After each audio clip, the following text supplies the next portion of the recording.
Hello Aries, welcome to Guruma Hindi Tarot और ये reading है 2026 की ईयरली लव रीडिंग। सो इस रीडिंग में मैं 12 कार्ड्स निकालूंगी आपके लिए एंड देखूंगी कि ये जो साल है आपके लिए लव में कैसा रहने वाला है और क्या कुछ हो सकता है इसमें।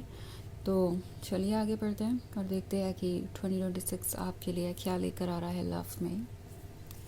Messages for Aries.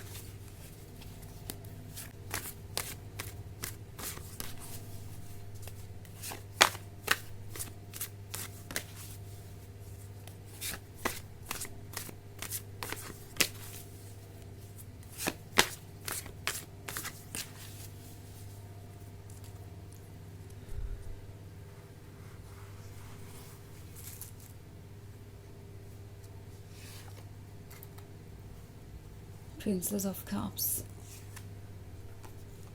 Seven of Wands, the Hermit,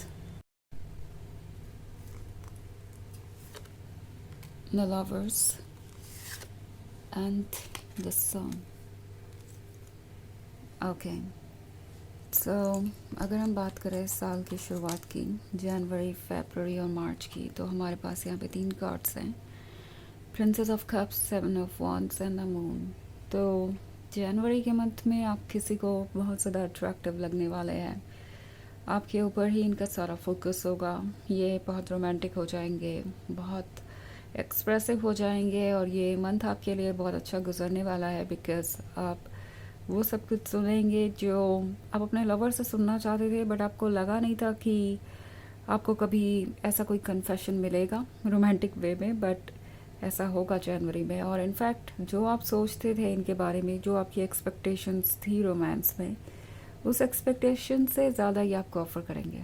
okay, like अगर आप ये सोच रहे थे कि वो इतने रोमांटिक हो सकते हैं या इससे ज़्यादा नहीं हो सकते या कुछ और आपके दिमाग में था, तो उस एक्सपेक्टेशन को ये पर्सन क्रॉस करने वाला है। आप इनका वो रोमांटिक साइड देखेंगे जो आपने अभी तक नहीं देखा है और वो आपको सरप्राइज़ करेगा, प्लीजेंटली सरप्राइज़। आपको लगेगा कि जितना रोमांटिक और लविंग एंड केयरिंग पर्सन आप अपने लिए चाहते थे, ये उससे भी ज़्यादा रोमांटिक है।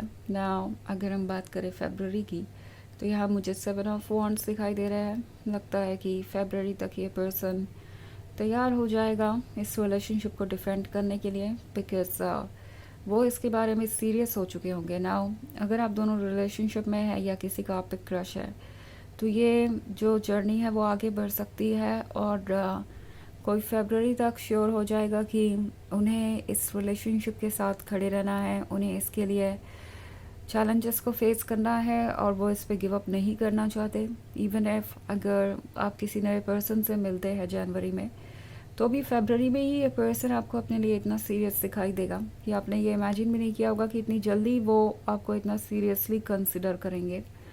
द थिंग इज़, एक्चुअली बात यह है कि समय कितना बीता इससे फ़र्क नहीं पड़ता। ये पर्सन आपके बहुत क्लोज महसूस करेगा फरवरी में।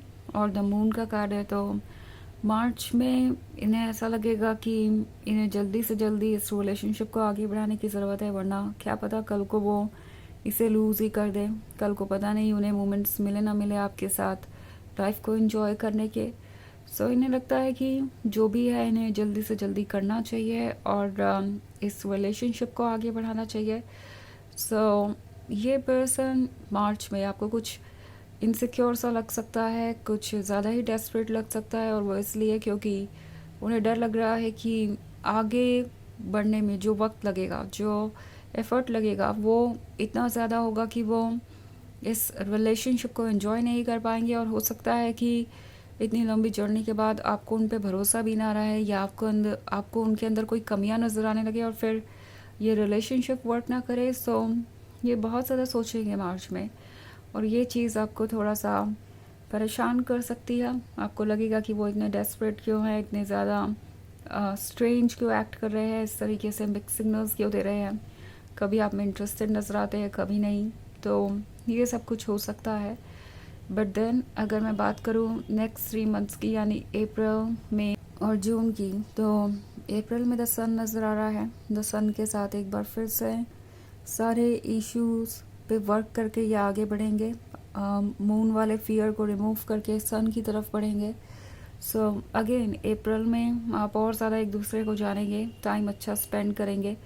हो सकता है आप एक दूसरे के साथ कहीं मूवी देखने जाएं या डिनर्स या कुछ ऐसा ही, मतलब कुछ एनर्जी मुझे ऐसी नज़र आ रही है जैसे कि आप अपने रिलेशनशिप को पूरी तरीके से एंजॉय करना शुरू कर देंगे. ओके, एंड एक दूसरे को लेके बहुत श्योर हो जाएंगे. इनफैक्ट अगर हम देखें यहाँ मई में तो द लवर्स का कार्ड है, तो जो भी अप्रैल में केमिस्ट्री क्रिएट हो रही है वही मई में भी कैरी होगी और आप दोनों एक दूसरे के और क्लोज आते जाएंगे. एंड लगता है मई आपके लिए बहुत डीप मंथ होगा इमोशनल लेवल पे. आप दोनों एक दूसरे से बहुत ज़्यादा कनेक्टेड महसूस करेंगे एंड आपको लगेगा कि आप एक दूसरे के लिए परफेक्ट है.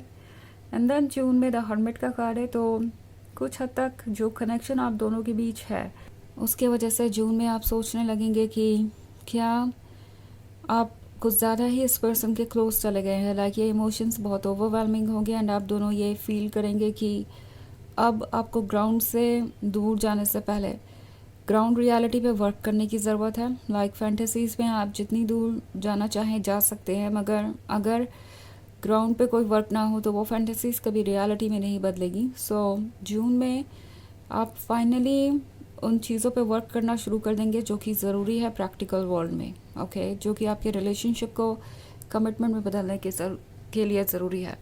सो वैसे ये एक जर्नल रीडिंग है, तो अगर ये रीडिंग आपसे रेजोनेट हो रही है तो अच्छी बात है, लेकिन अगर नहीं भी रेजोनेट होती तो आप मून और राइजिंग साइन भी चेक कर सकते हैं.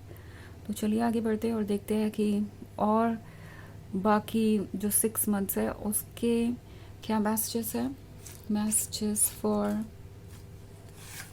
Aries, king of swords, 2 of cups, judgement, 4 of pentacles,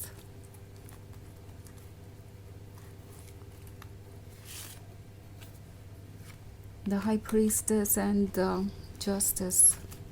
okay, so अगर हम बात करें जुलाई, अगस्त और सितंबर की, तो जुलाई में कुछ अपसेट हो सकता है ये पर्सन आपसे, बिकॉज जो डिस्कशन शुरू होगा फ्यूचर के बारे में उसमें आप स्ट्रगल कर सकते हैं एक बैलेंस अचीव करने में.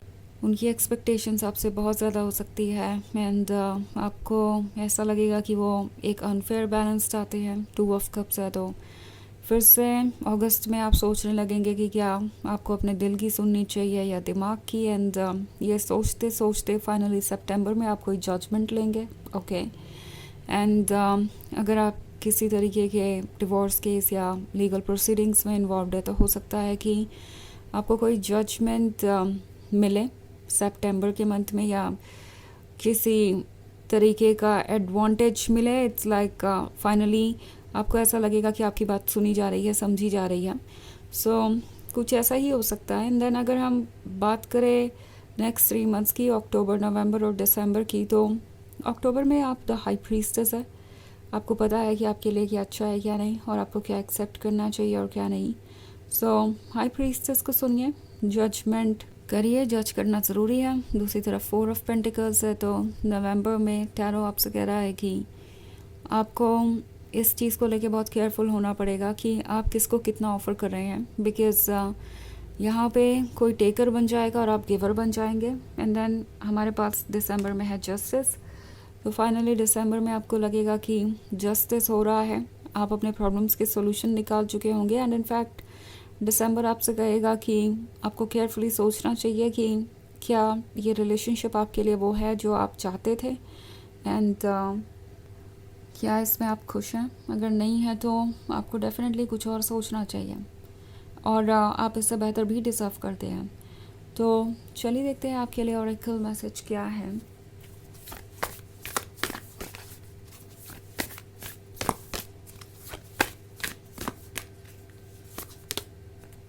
Star mother, how can you mother your self. तो ये कार्ड आपसे कह रहा है कि अपने आप को प्रोटेक्ट कीजिए. ये जो साल है आपके लिए मुश्किल हो सकता है, पर ये साल आपको प्रिपेयर करेगा. आपको आपके वर्थ का अंदाज़ा होगा और आप समझ पाएंगे कि आप क्या डिज़र्व करते हैं. सो फ्यूचर में आप प्रॉपरली चूज़ कर पाएंगे.